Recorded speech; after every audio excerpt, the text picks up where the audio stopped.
This laptop was made to be hacked. But not like Hacker Man getting all your secrets. No, this laptop's design, the components, everything is open source. And if iFixit did a teardown, they'd probably give it an 11 out of 10. I mean, you can replace individual battery cells. Some people with these laptops hacked in their own speakers, added more internal Ethernet, or even swapped out the CPU itself. Does that mean I think you should buy it? No, probably not. It's expensive and it's built for a certain type of person. It's not going to replace a MacBook or a cheap Chromebook.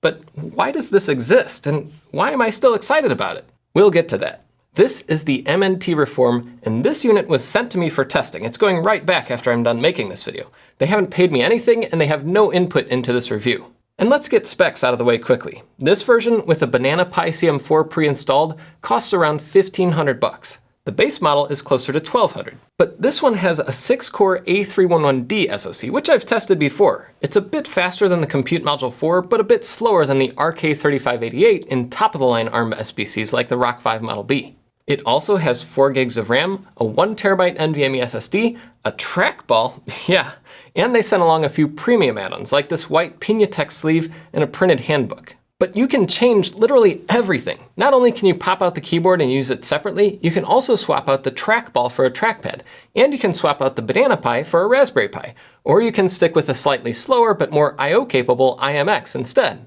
Hackability is the name of the game. I mean, even individual battery cells could be replaced if you want. But going along with the theme of repairability, everything about this laptop, from the motherboard to the trackball module, is open source hardware. That means there are schematics, 3D CAD files, pretty much every little detail is available for download. Meaning if you don't like the keyboard or trackball layout, you could build one of your own. It's like Framework's laptop, except it's truly open and hackable hardware. Since MNT isn't playing in Intel's sandbox, they have the freedom to open up a lot more of their stack, including their firmware.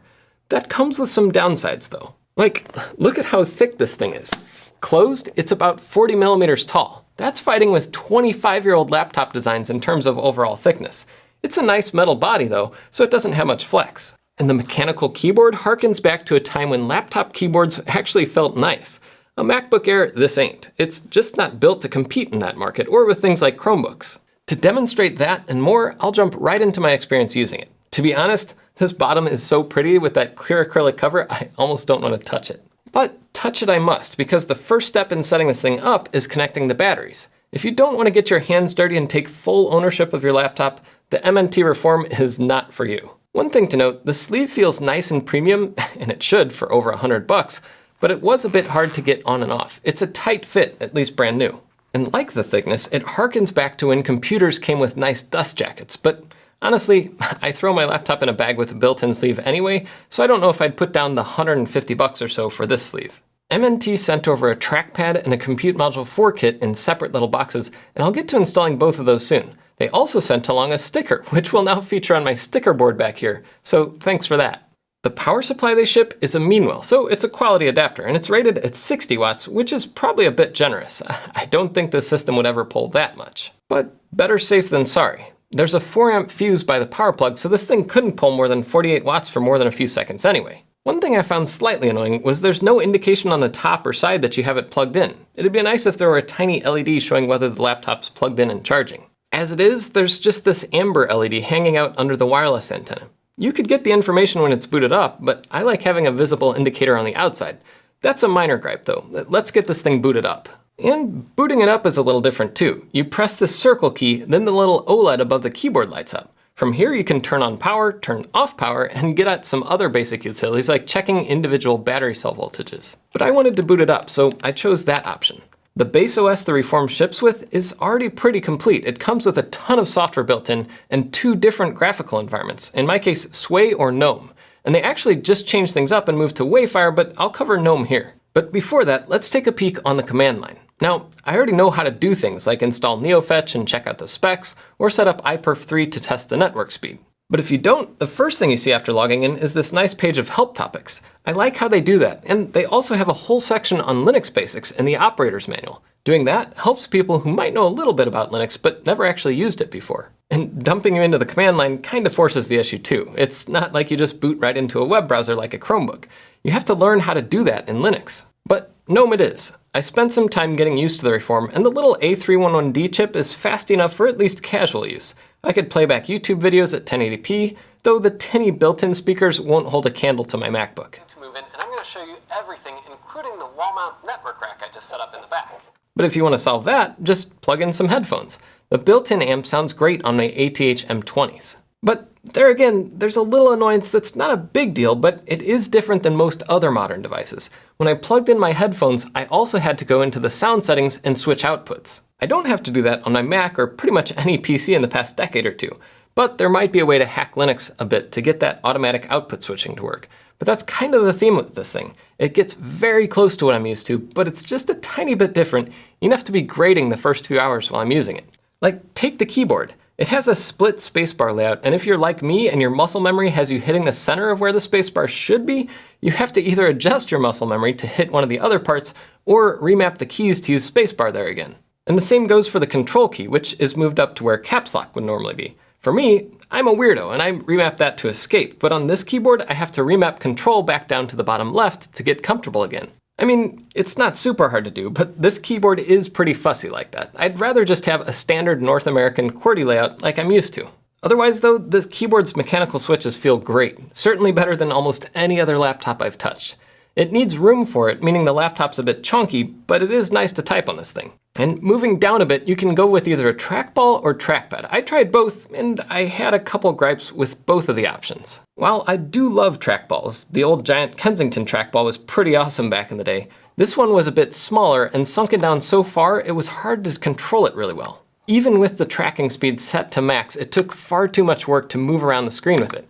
Having tons of mechanical buttons around it was nice too, but I ultimately went for the trackpad instead. And that's not without its quirks either though. It doesn't have any physical buttons, so you have to use tap to click, which I don't like just because it feels a little less precise to me.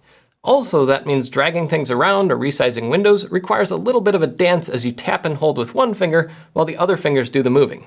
Apple's trackpad is still my gold standard, but at least with this built-in trackpad, the tracking speed was nicer and two-finger scrolling worked great. The screen was great too, and it's not a bad size for the HD resolution. There's an external HDMI port, but at least with the Banana Pi CM4, you can't use it yet. It did work fine when I swapped in a Compute Module 4 though. And I like that the software dimming controls work out of the box. Sometimes with these Linux laptops, you can't adjust it to lower brightness or the power-saving dimming function doesn't work. But other hardware integration into GNOME was a little wonky.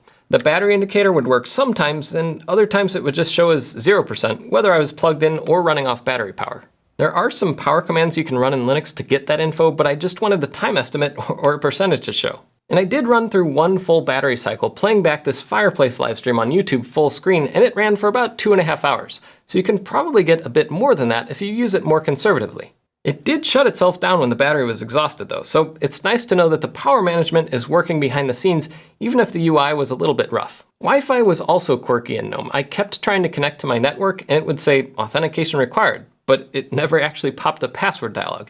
This looks like a GNOME issue though, since I found other people with that same problem. The fix was to connect to a hidden network, even though mine isn't really hidden. That got me online, and it's nice to have both wired Ethernet and Wi-Fi built into this laptop. Now, as far as the physical hardware is concerned, the hinges are great and solid, and there is a little magnet that holds the lid closed. Just enough tension here that you can get one finger to pull up the lid. But I do wonder if, like my ancient PowerBook, the heavy screen will start to sag after a few years with all that weight on these hinges. The nice thing with the Reform is everything, and I mean everything, is available on their store. You can just buy a set of hinges if yours wears out. That, combined with the fact that things in this laptop are actually big enough to be repaired without breaking things, is one of the main draws to this laptop. What's a little less though is the thickness. I measured it at about 40 millimeters. For comparison, my 25-year-old PowerBook 3400C is 65, so we're doing good against that.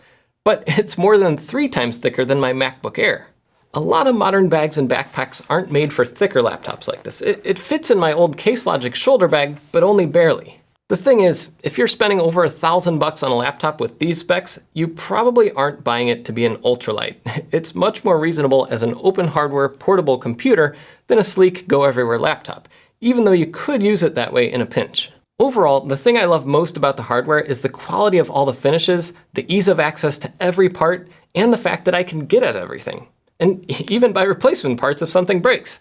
And that's what'll sell certain people on this laptop, not the specs. And to illustrate just how flexible this design is, I decided to swap in my own Compute Module 4 for the Banana Pi.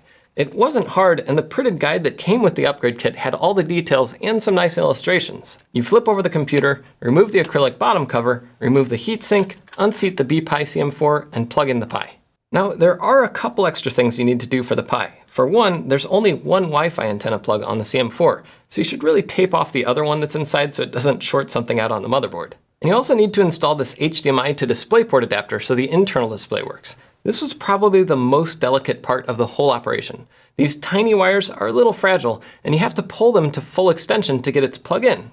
But I did get it back together. Oh, and remember to reconnect the batteries before you put the bottom cover back on. Otherwise, it won't do much. It does run if you just have wall power and no batteries, which is nice, but then it's not very portable. When I booted it up, the internal display didn't seem to be working with the compute module. I did get output through the HDMI port, but then I got this error saying the SD card didn't initialize correctly. I tried 3 different micro SD cards, even a full-size SD card, all with Raspberry Pi OS, and got the same error. So I finally switched over to an eMMC compute module, bypassing that external SD card slot. That seemed to do the trick. And to make sure it would boot properly, I also had to follow a few steps and prep the Pi with the right hardware settings. I wrote up my experience and exactly what I did to get it working in this GitHub issue, so if you're trying to do the same thing, go check that out for more. But with all that out of the way, I finally got everything to boot on the Pi, and most things worked great. The internal NVMe slot doesn't work on the Pi though, so you have to use a mini PCI to NVMe adapter if you want to use the SSD with the compute module. But it is cool that that's possible. The Reform has actually been around a while now, and users have been hacking away at these things for over a year. In fact, some people made completely custom setups, like Jacqueline's with a fully custom keyboard, or Autumn Rain's SoQuartz build. MNT also has a Pocket Reform that's in final pre-production right now, and they announced that they're working on MNT Reform Next, a slimmed down version of the Reform. The sample unit runs an RK3588, and it should be around 26mm thick, which is a lot more like a modern laptop than a brick. And if Raspberry Pi manages to make a Compute Module 5 in the same form factor as the CM4, you could upgrade your Reform to be even faster. It's certainly been fun having this here for a few weeks, and I'm a little sad to see it go. It wouldn't be able to run as my daily driver since it can't quite handle 4K video like I need, and it only has 1 gigabit networking. But it is a very cool project, and I hope MNT Research can continue getting the funding to build the hardware they're building. Their entire philosophy is open at the core, and that's extremely difficult to find in the hardware space, especially for actually working hardware that ships. I've seen many open hardware startups come and go, and I thought MNT would be too good to be true, but they've been around enough time. I have faith they'll launch the next, and it'll be even better. In the end though, do I think you should buy one of these? Maybe, but for most of you watching this, probably not. It's a little too expensive for the hardware you get. But there's a certain type of person this laptop is perfect for. And for you, yeah, get one. It's refreshing to see hardware like this in a sea of impossible to repair laptops with lockdown firmware. Until next time, I'm Jeff Geerling.